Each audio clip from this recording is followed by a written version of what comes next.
best business advice, stay in business.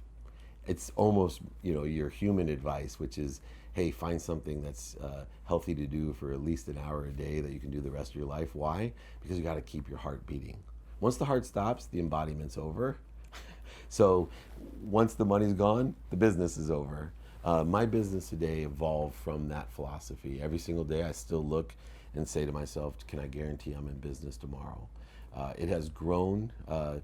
It's been a platform to teach people or impact them those 4 truths that we talked about, starting with what's the second most emotional attachment that people have, which is sports.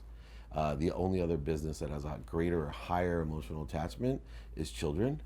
And I just wasn't my mother who was in that business of empowering children. I don't have the patience for that. It wasn't in my aptitude.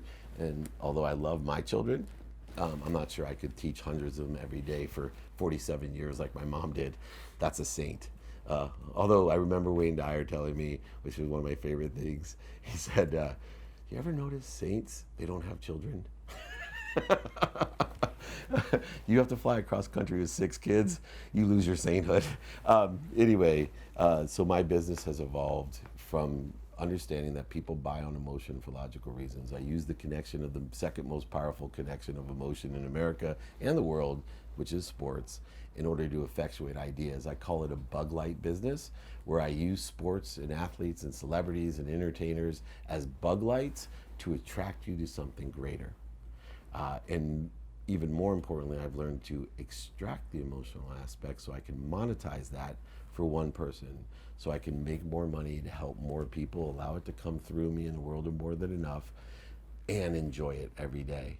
And that has evolved into a business that started with a very boutique sponsorship and advertising business to hospitality to VIPs in the sports world, to one of the largest marketing companies that deals with media, covering the MLB, NFL, and the ICC and the NBA for Tencent in China, to my own brand.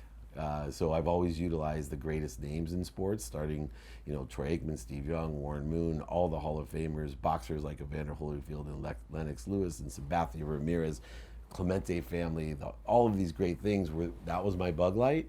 Then it moved to Warren Moon, my Hall of Fame business partner, who was a bug light. And as he got older and I got wiser, I realized through social media that I could create a presence or a brand for myself by putting out good ideas.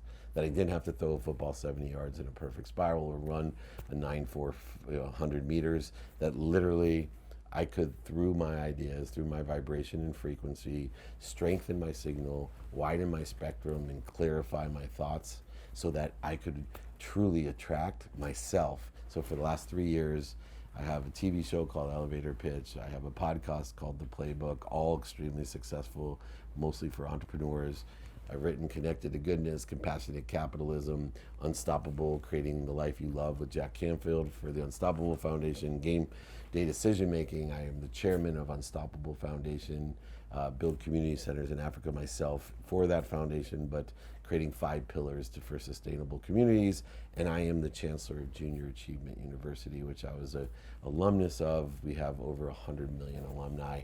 And I am the chief chancellor of the university with Bob Proctor, Jack Canfield, Sharon Lecter, David Corbin, all of the great thought leaders of the world have joined us to provide, Brian Tracy, provide all of their content for free, available for everyone in Junior Achievement, so that they can inspire others to be happy.